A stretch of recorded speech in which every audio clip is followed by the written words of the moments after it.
Assalamualaikum warahmatullahi wabarakatuh. Perkenalkan, nama saya Rizky Putra Ramadan Tuakia dengan NIM 2515101124.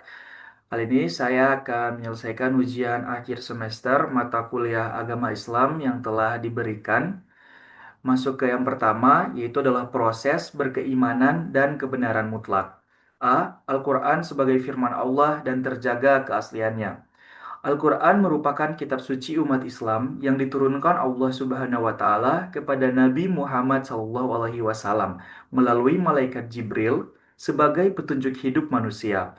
Al-Quran adalah firman Allah yang terjaga keaslian isi kandungannya hingga hari kiamat.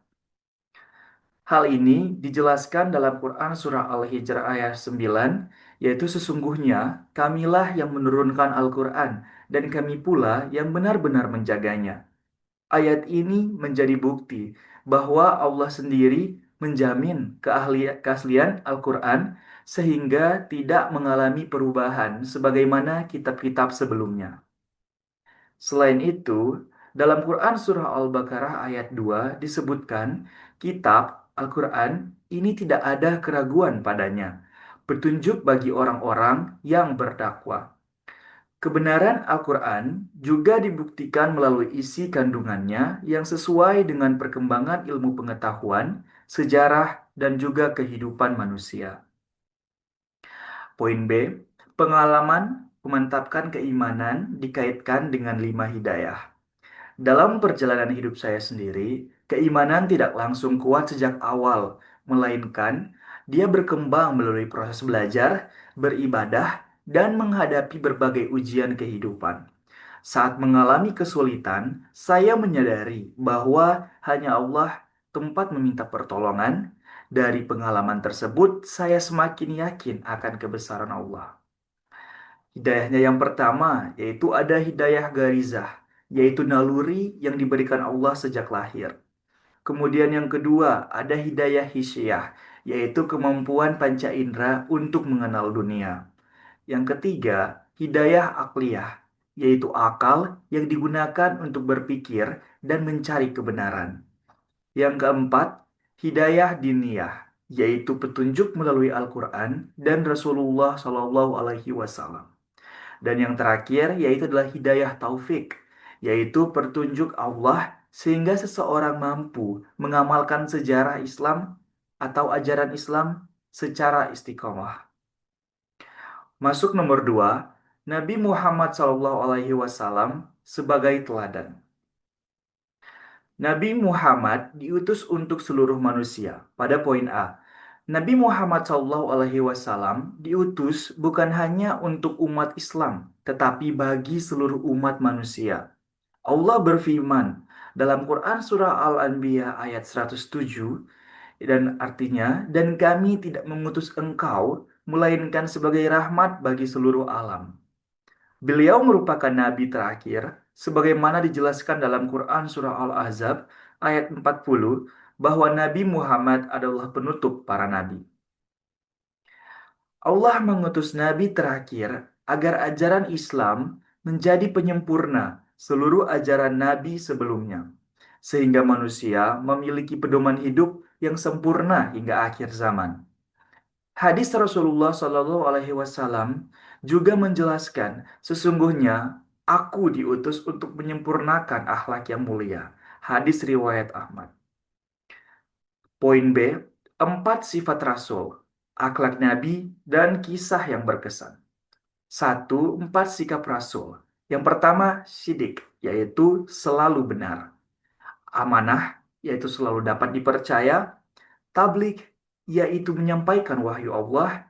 Fatanah, yaitu cerdas dan bijaksana. Yang kedua, Nabi Muhammad memiliki akhlak yang sangat mulia seperti jujur, sabar, penyayang, rendah hati, pemaaf, adil, dermawan, serta menghormati semua orang tanpa membedakan status sosial. Menurut saya, kisah Fatu Makkah sangat berkesan ketika berhasil menaklukkan kota Makkah. Nabi tidak membalas dendam kepada orang-orang yang dahulu menyakitinya. Beliau justru memanfaatkan mereka dan memaafkan.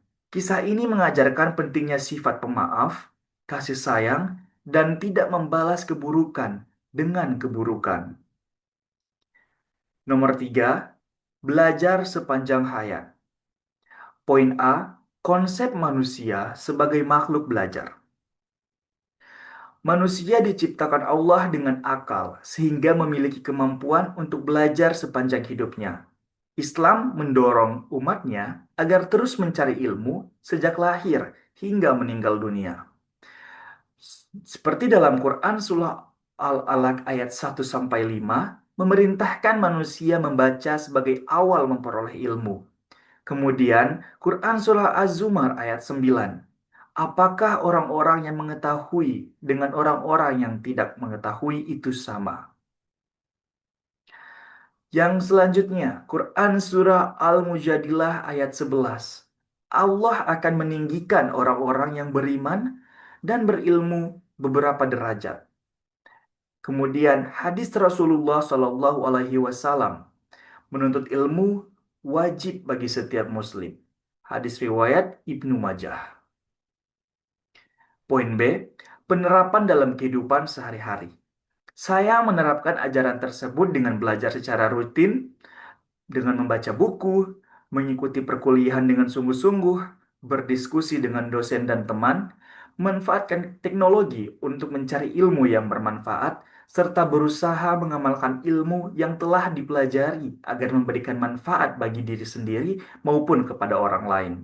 Kita harus berusaha agar ilmu yang kita punya ini juga bisa berguna kepada sesama. Kemudian nomor 4, pembelajaran dan peneliti. Poin A, Islam dan sains. Islam tidak bertentangan dengan sains karena keduanya berasal dari Allah. Islam mendorong manusia untuk berpikir, meneliti, dan mengembangkan ilmu pengetahuan demi kemaslahatan manusia. Contohnya adalah penelitian tentang perkembangan embrio manusia yang sesuai dengan penjelasan di dalam Al-Quran. Pengertian siang dan malam, peredaran matahari dan bulan, serta menciptakan alam semesta yang menunjukkan kebesaran Allah. Islamisasi sains berarti mengembangkan ilmu pengetahuan dengan tetap berlandaskan nilai-nilai Islam, sehingga ilmu yang digunakan untuk kebaikan dan bukan untuk merusak. Poin B, refleksi surah Al-Alaq. Surah Al-Alaq mengajarkan pentingnya membaca, belajar, dan melakukan penelitian.